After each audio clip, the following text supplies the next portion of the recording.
Bonjour à tous, c'est Socrate de la chaîne Traders Cake. Alors pour cette toute première vidéo, on va parler de la configuration de votre interface TradingView. Donc TradingView c'est quoi? C'est tout simplement un outil qui vous permettra de faire de l'analyse graphique et de l'analyse technique. On va configurer ensemble les outils les plus importants. Je vais vous montrer comment créer des listes de surveillance afin que vous retrouviez toujours vos actions préférées et vos cryptos préférés. Allez, c'est parti!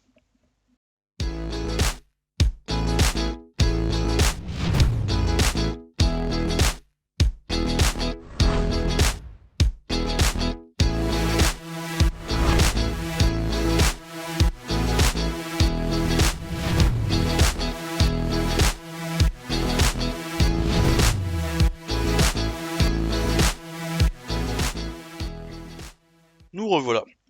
Alors, pour la création et la configuration du compte TradingView, nous commencerons tout simplement par nous rendre sur la page de TradingView ou alors sur le lien d'affiliation que je vais vous mettre en bas dans la description de cette vidéo afin de créer notre compte TradingView. Donc, on va cliquer tout d'abord sur le petit bouton commencer ici et vous allez voir que TradingView vous recommande dans un premier temps un compte payant. Alors, honnêtement, si vous commencez, si vous êtes encore débutant dans l'analyse technique, ce qui est probablement votre cas si vous regardez cette vidéo, ne prenez pas tout de suite un compte payant, ça va pas forcément vous être utile dès le départ.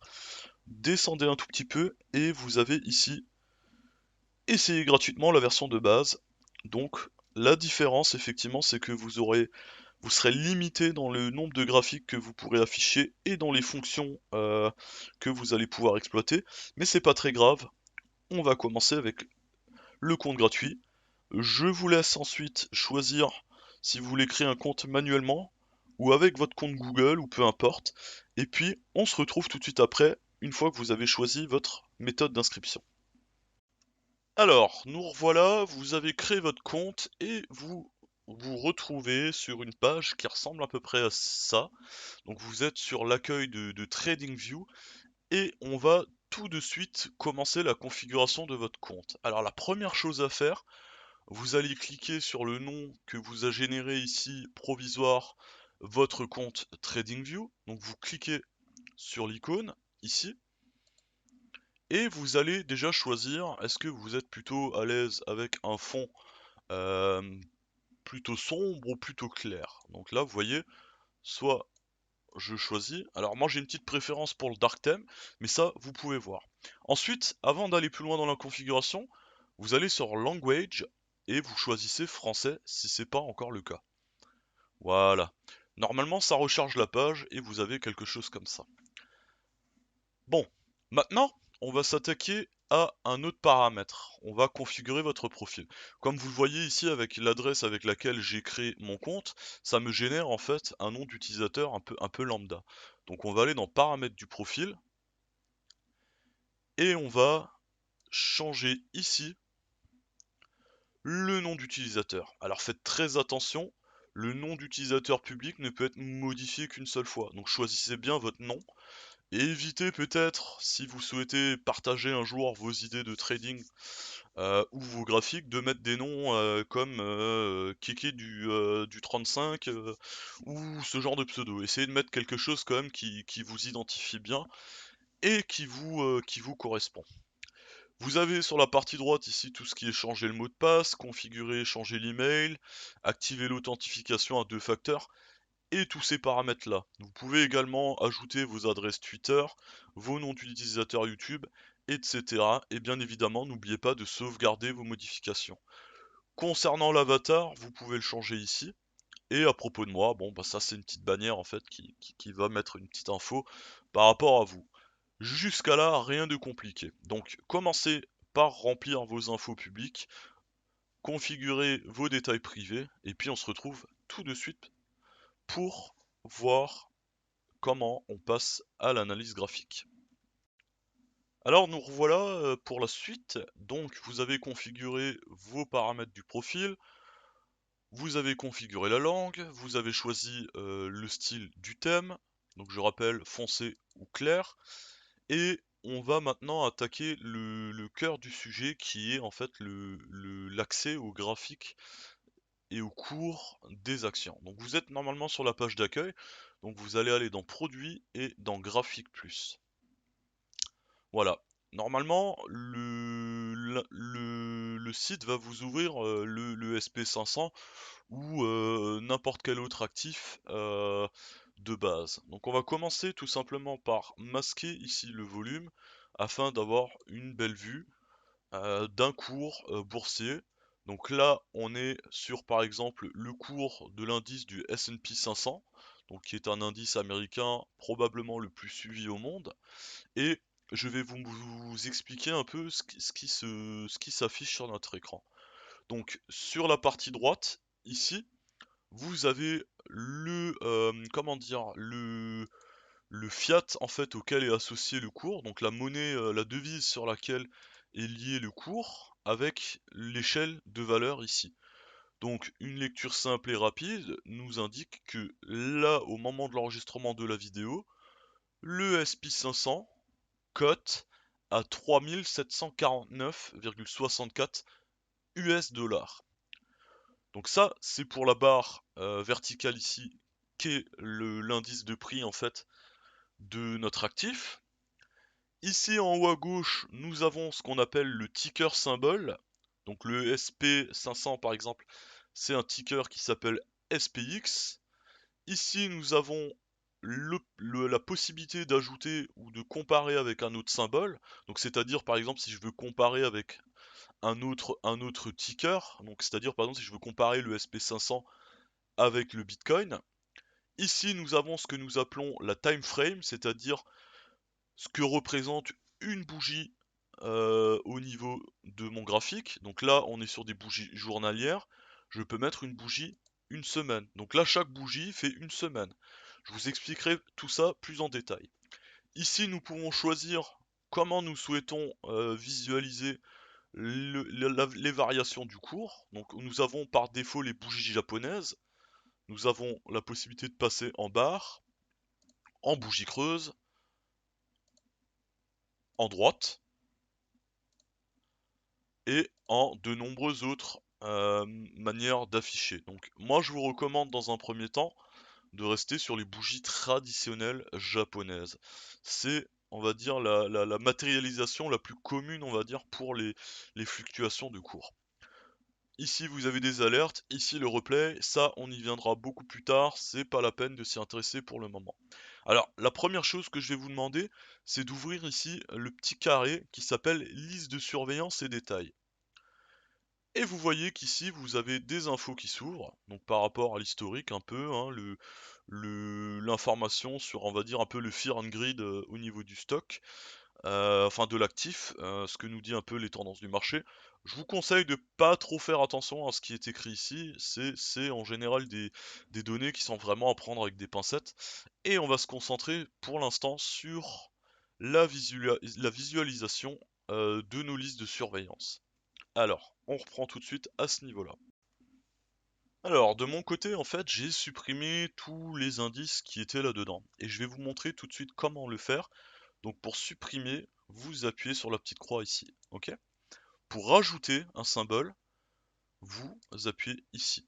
Alors, quand vous cherchez, par exemple, le SP500, vous tapez simplement SP500. Alors, faites bien attention à taper correctement l'indice que vous cherchez avec les espaces, avec tout, parce que sinon des fois vous ne trouvez pas les bons. Vous pouvez choisir ici, quand vous savez à peu près ce que vous voulez, est-ce que vous cherchez une crypto, est-ce que vous cherchez une action, est-ce que vous cherchez un indice. Donc là par exemple, moi je cherche le S&P 500, donc je tape indice et je appuie sur la petite croix ici, hop, ça va me l'ajouter dans la liste. Alors, veuillez noter une chose, c'est que vous ne pouvez pas créer de liste dédiée avec le compte gratuit de base. Il faudra au moins le premier palier d'abonnement pour créer par exemple une liste crypto, une liste portefeuille action, une liste commodité, or, etc. Donc quand vous êtes en compte gratuit, vous pouvez faire une watchlist, mais vous êtes obligé en fait de tout mettre dans cet onglet watchlist que vous pouvez pas renommer, que vous pouvez pas changer, pas supprimer. Donc c'est obligatoire de passer sur un compte payant si vous voulez configurer ça plus en détail. Mais bon, au démarrage, c'est pas forcément utile comme dit. Donc on va garder et on va travailler de base sur le SPX 500 et je vais juste rajouter le Bitcoin pour vous montrer un cas d'exemple. Donc on met BTC. Évidemment, le BTC, ce n'est pas un indice, c'est une crypto. Et je vais par exemple prendre le BTC USDT proposé chez Binance parce que, admettons, que mon compte est chez Binance. Voilà, je l'ajoute. Et voilà, ma watchlist, en fait, elle compose maintenant. Je peux switcher du SP500 au Bitcoin si j'en ai envie. À noter que la configuration que vous mettez, la time frame que vous mettez d'un actif, reste la même sur l'actif suivant. Ok? Bon, maintenant que ça c'est fait, on va se remettre en une semaine et on va attaquer la partie configuration visuelle. Donc, vous allez cliquer droit dans votre graphique et vous allez faire configuration. Donc la première chose que nous allons faire, c'est configurer l'affichage en fait de nos bougies. Alors, certains d'entre vous, le vert, ça ira très bien. D'autres voudront par exemple des bougies blanches pour le pump et des bougies, admettons, jaunes pour le dump. Donc ça, chacun configure comme il le veut. Moi, pour démarrer, je vous recommande de laisser cette configuration comme elle est. Ce qu'on peut peut-être tout juste faire, donc clic droit configuration, c'est faire des bordures. On peut mettre des bordures un tout petit peu plus foncées ou un tout petit peu plus flashy, afin d'être un peu mieux, comment dire, de visuellement mieux voir, on va dire, le corps des bougies. Vous voyez, c'est un peu plus net en fait les contours. Vous mettez juste légèrement plus foncé. Là, on peut faire comme ça. Et là, on peut faire comme ça, par exemple. Vous voyez, c'est un peu plus facilement. Mais je travaillerai du coup que les bordures. Donc ça, c'est un petit update. Ensuite, on peut aller dans Apparence. Et on voit ligne verticale de gris, ligne horizontale de gris. Donc ça, c'est les fameux carrés que vous voyez au fond. Alors moi, personnellement, je suis pas trop fan de ça. Donc je vous recommande de baisser l'opacité au moins à 1%, voire 2%, mais de vraiment le réduire parce que sinon ça va toujours accrocher votre regard et ça va être compliqué, ça va vous distraire pendant le trading. Alors moi les lignes verticales par exemple, j'en veux pas du tout en fait, hein, donc voilà. Donc j'ai juste ça. Et là on voit que c'est pas mal. On peut aussi changer toujours dans configuration le dégradé de fond si on veut un thème un peu plus foncé. Donc là on choisit la couleur de base et la couleur de fond. Mais vous voyez que c'est pas forcément très beau. Donc franchement, le dégradé, pas forcément utile, quoi, hein. À voir selon vos préférences. Voilà, d'accord, donc là on est comme ça. Vous voyez, même là, les lignes, on les voit pas mal, hein. Après, ça, chacun le configure. Ici, vous pouvez aussi choisir si vous voulez que c'est le logiciel qui adapte directement votre disposition du cours. Par exemple, si vous avez un truc qui est comme ça, vous appuyez sur automatique, il vous dispatche ça de manière à ce que vous voyez à peu près correctement, en fait, votre chart. On va maintenant sauvegarder ici ce qu'on appelle le layer graphique qu'on vient de configurer afin qu'on y ait toujours accès lorsqu'on revient. Donc vous appuyez sur la petite flèche ici, vous faites renommer, il va vous ouvrir le nom, vous mettez par exemple analyse graphique. Par exemple, vous pouvez mettre ce que vous voulez, un daily, analyse quotidienne, etc. Et en fait ça va vous permettre de créer des structures d'affichage, comment dire, une interface d'affichage en fonction de ce que vous allez faire. Alors nous, pour le coup, on va juste appeler ça analyse graphique et on va faire sauvegarder. Une fois que ça c'est fait, vous voyez, il y a le petit truc qui est coché, c'est-à-dire que vous avez sauvegardé vos modifications. Ça veut dire que si je quitte maintenant TradingView et que je reviens dessus, en fait, il va charger la dernière sauvegarde de l'analyse graphique. Bon, alors, comment déplacer le cours dans ma fenêtre? Donc, vous cliquez gauche avec la souris, peu importe où dans le graphique, et vous pouvez dispatcher. À savoir que si ici vous êtes bloqué en automatique, vous ne pourrez pas monter ou descendre, vous pourrez juste faire du gauche-droite. Et c'est lui qui va adapter en fait l'affichage de votre courbe en fonction de la date à laquelle vous vous situez. L'autre possibilité, c'est de cliquer dans les échelles et de réduire ou d'augmenter le delta en fait pour que vos bougies ressemblent à quelque chose. Par contre, vous remarquerez que ça vous enlève directement l'automatique. C'est pareil pour pour la plage de date. Vous pouvez aussi étirer en longueur ou compresser l'échelle de date. Donc l'idée c'est toujours d'essayer d'avoir des bougies qui soient lisibles en fait. Par exemple, on va typiquement éviter ce genre de contraction. Alors soit on change de time frame du coup et on réduit, ou soit on appuie sur automatique pour que ça ressemble à quelque chose de nouveau, vous voyez? Donc là tout de suite c'est plus visible.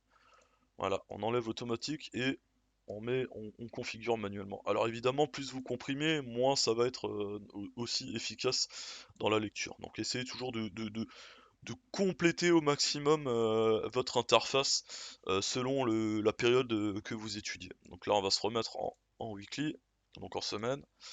On va mettre automatique et on va juste déplacer ça à peu près correctement. Voilà, donc vous voyez, on sauvegarde en cliquant simplement ici. On va continuer par la création des favoris sur les timeframes.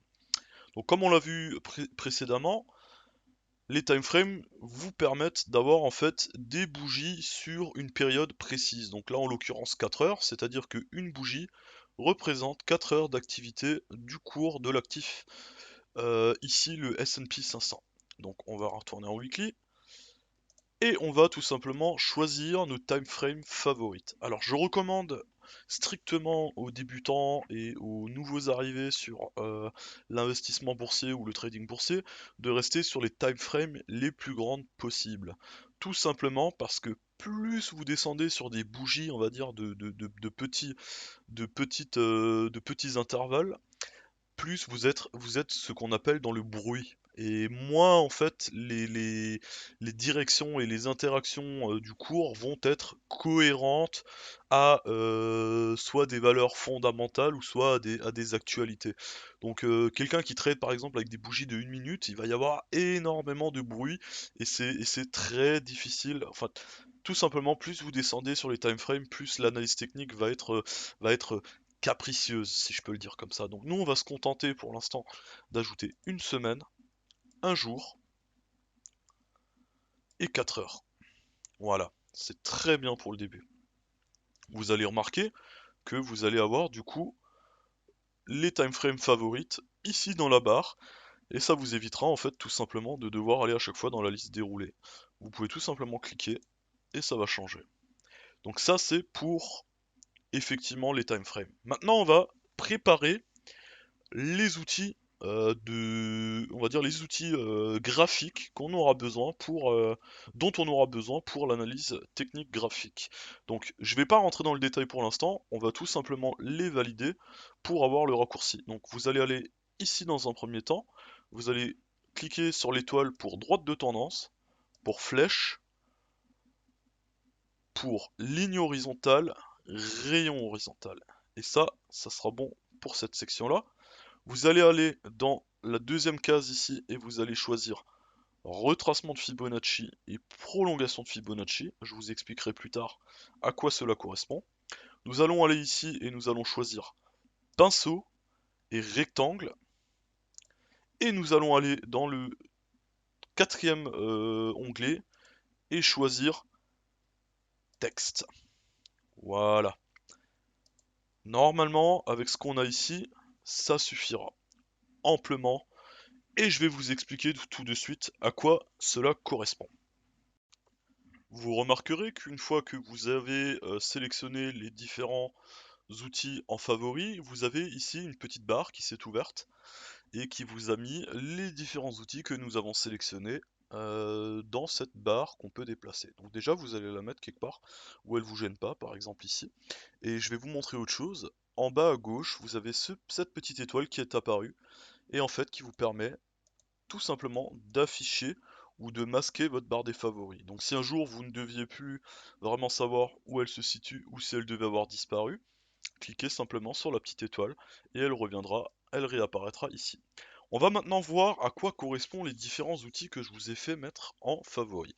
Donc la droite, comme son nom l'indique, c'est une droite que vous pouvez tracer en fait en cliquant une première fois pour définir le point de départ, et en cliquant une seconde fois, donc c'est des clics gauche, pour définir un point d'arrivée. Alors, à quoi sert en général ce genre de tracé? On va y venir plus en détail plus tard, mais je vais quand même vous le montrer. En général, par exemple, on va faire ce qu'on appelle des supports ou des tracés obliques pour identifier en fait des cassures de niveau, par exemple.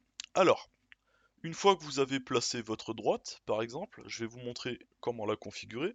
Vous avez une fenêtre de configuration qui s'ouvre, donc une première qui vous permet de choisir la couleur, donc par exemple, une seconde qui vous permet de choisir l'épaisseur du tracé. Alors ça, par exemple, ça peut être utile en fonction de l'importance que vous accordez à votre tracé, par exemple. Vous pouvez choisir ici le style de traçage. Donc dans cet exemple, une droite, une ligne trétillée ou une ligne pointillée. Vous avez une petite molette ici qui vous permet d'ajouter par exemple un texte. Texte ici dans notre cas, on peut changer indépendamment en fait la couleur aussi du texte si on le souhaite, ainsi que la taille de police. Les coordonnées, ça on n'y touche pas parce qu'en fait vous le gérez directement par les extrémités. Donc si aujourd'hui j'ai tracé, on va dire, une droite comme ça, comme cela, et que demain il y a une adaptation qui m'est demandée, ben, je peux tout simplement la redéplacer. Alors je vais vous montrer une petite astuce aussi ici, vous avez un aimant. L'aimant va vous permettre en fait de coller automatiquement le tracé en fait sur les fins de bougie ou les corps, enfin les mèches ou les corps, en fonction de où vous le souhaitez. Alors ça peut être pénible, donc pensez à le désactiver et à le réactiver au besoin. Donc je vais vous montrer aussi comment on peut sauvegarder un style. Alors admettons que moi j'appelle cela une résistance oblique.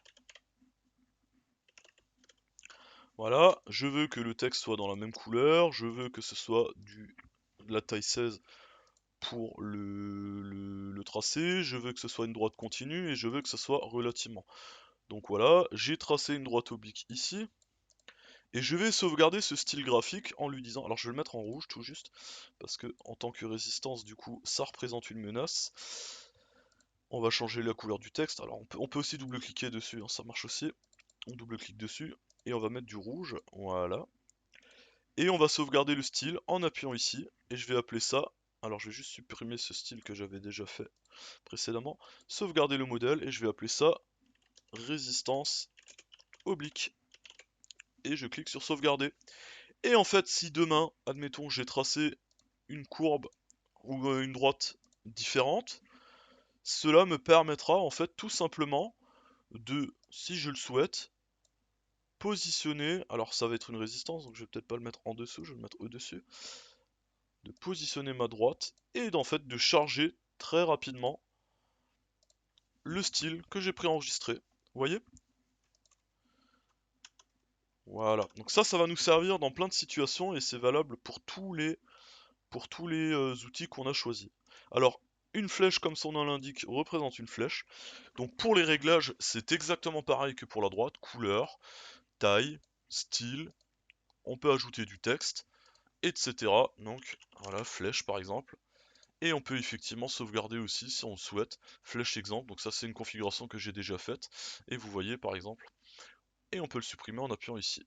Alors, il y a quelque chose que je vous ai pas montré, mais c'est qu'on peut aussi définir des alarmes. Donc là, on peut très bien dire que si le cours passe à un moment donné au travers de ma droite, je peux choisir que TradingView me fasse une alarme. Mais ça, on va dire pour l'instant, on n'en a pas besoin.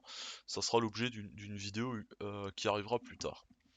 On va vraiment se concentrer aujourd'hui sur le réglage en fait et comment dire la base, vraiment la base en fait de la préparation de votre interface TradingView pour qu'au fur et à mesure des vidéos pédagogiques que je vais vous proposer, vous puissiez comprendre ce que je fais, comment on trace et comment on fait tout cela. Donc je vais vous montrer la ligne horizontale. La ligne horizontale peut être très bien pour matérialiser en fait des niveaux de résistance à long terme. Donc là c'est pareil, vous pouvez mettre un style, vous pouvez enregistrer un modèle, enfin vous pouvez rajouter un texte, enfin c'est toujours la même chose en fait, hein. C'est toujours les mêmes, hein. Une fois que vous avez compris ça, en fait, c'est toujours la même chose, peu importe ce que vous mettez, quoi. Donc on a le rayon. Alors le rayon, moi j'aime beaucoup l'utiliser pour si par exemple j'ai pris une position et que je souhaite la matérialiser pour avoir un management visuel. Donc par exemple moi, je vais vous montrer comment je configure mon point d'entrée. Donc je mets un trait relativement gros, je le mets en général en pointillé, en jaune, et j'ajoute un petit texte par-dessus en disant par exemple PUR, donc prix unité de revient, une petite espace, et je vais par exemple dire 3 actions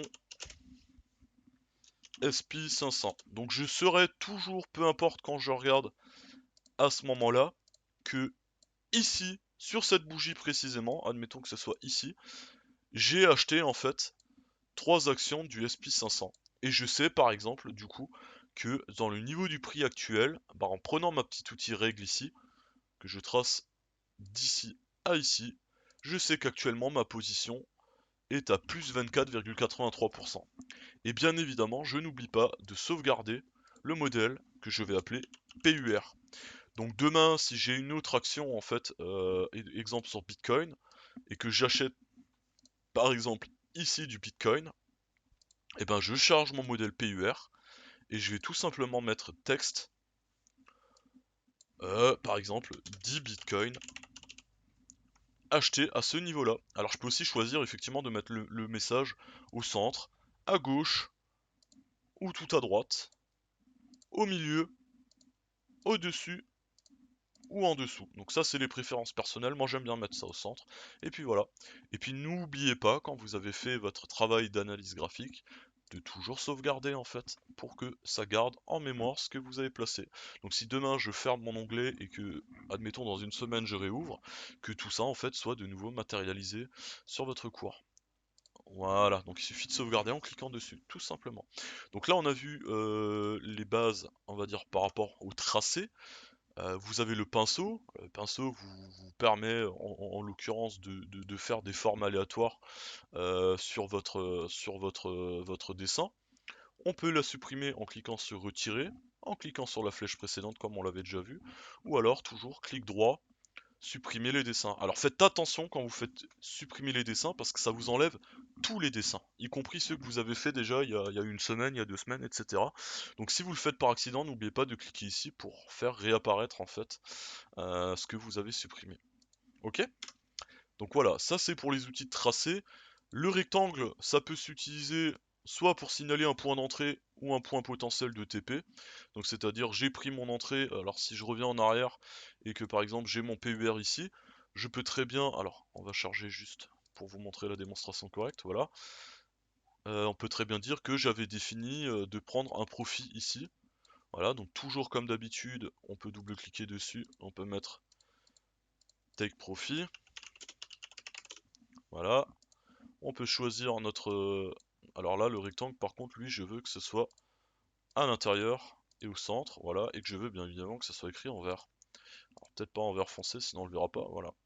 Je choisis mon take profit, et du coup, le jour où mon cours arrive là-dedans, et ben, je sais que je vais vendre. Donc ça peut être un outil. Pareil, on peut mettre une alarme dessus. Alors, il faut que je regarde, mais voilà, normalement, on peut mettre une alarme aussi sur le... sur...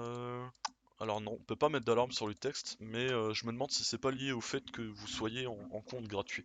Bon, le cas échéant, c'est pas grave, vous mettez simplement une ligne et vous mettez une alarme sur la ligne à la place, hein. Donc ça, c'est kiff kiff. Mais moi, j'aime bien fonctionner avec des rectangles en fait pour matérialiser des zones stratégiques. Alors, les couleurs, hein, ça dépend. Est-ce que c'est de la vente? Est-ce que c'est de l'achat? Ça, on le verra plus tard, mais c'est pas bien grave, ok?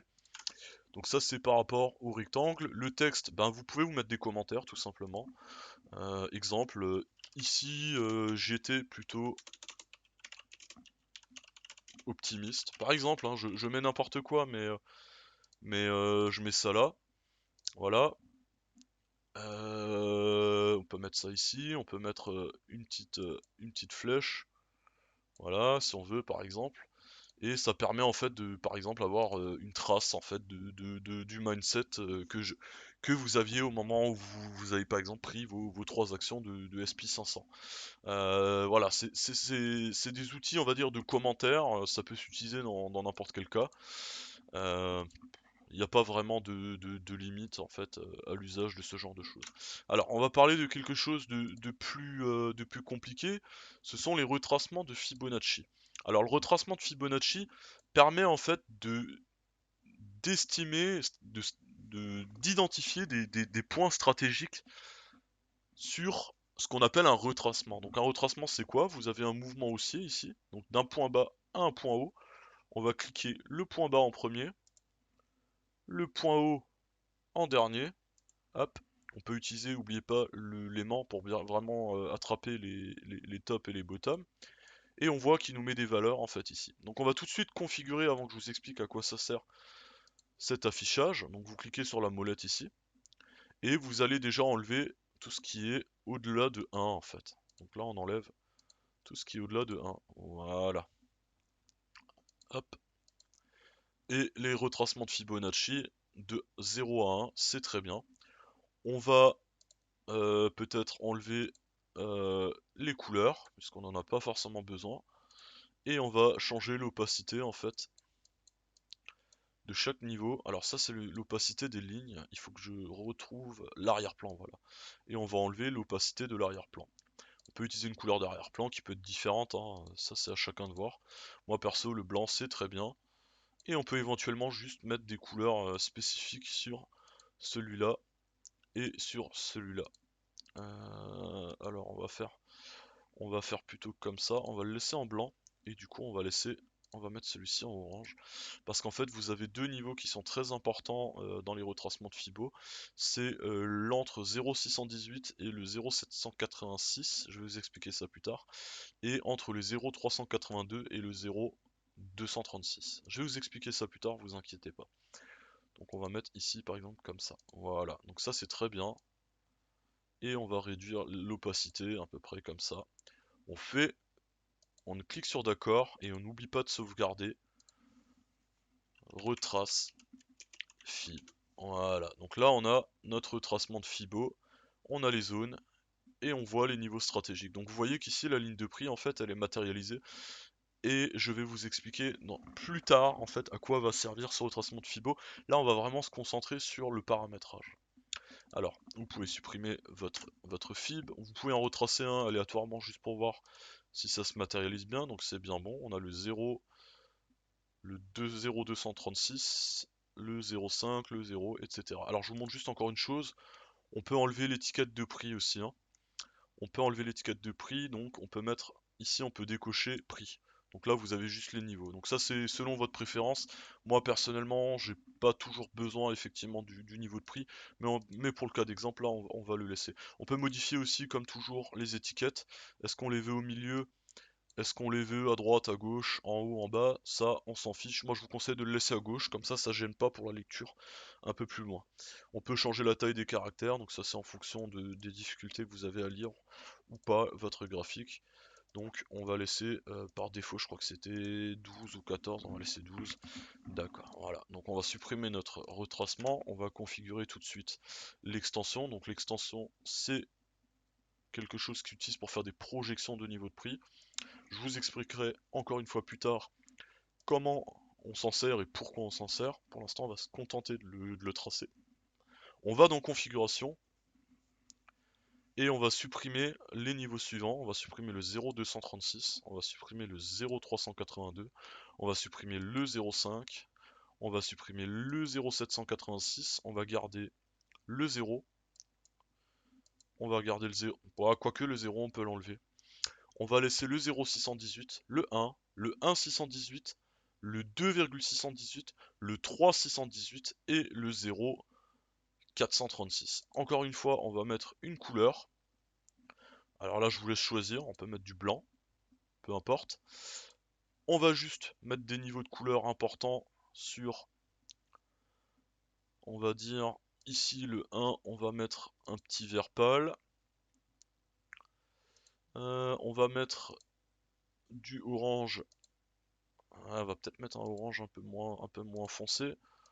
On va mettre du orange un peu plus foncé ici, et on va mettre du orange, bien, on va même mettre du rouge peut-être directement ici. Donc on va régler l'arrière-plan, et on va réduire ça encore une fois au maximum, il n'y a pas besoin parce que ça nous éclate les yeux. Pour les réglages, on est exactement pareil. Voilà, et du coup ça nous donne ça pour nous renouveler. Alors, pour les prix, les étiquettes, c'est toujours pareil, hein. On peut les décocher ici. On peut aussi enlever Alors les niveaux, moi je vous conseille de les laisser, hein. Le prix, bon, pas forcément besoin, mais on peut les laisser aussi. Voilà, donc là vous avez votre jolie extension de Fibonacci. Alors à savoir que moi, les 400, les 4 236 en général je les vire. Les 3 618 je les vire aussi parce que franchement c'est quand même, ça arrive, mais c'est pas tous les jours qu'on fait de telles extensions. On va les laisser pour le cas d'exemple, mais voilà. Donc ça, on a fini avec les réglages essentiels dont on a besoin en fait pour commencer à travailler efficacement avec TradingView. Donc je vous remercie pour avoir vu la vidéo, je vous remercie d'avoir suivi jusqu'à maintenant. Si vous avez des questions, n'hésitez pas en fait à les mettre en commentaire. J'y répondrai avec attention. Et je vous invite à vous liker et à vous abonner à la chaîne afin que vous ne ratiez pas en fait les prochaines vidéos. Et la prochaine vidéo, on va expliquer l'analyse technique, comment ça fonctionne, à quoi servent les fibos, comment trouver des tendances, etc. Donc je vous dis à bientôt et merci encore d'avoir vu la vidéo. Ciao!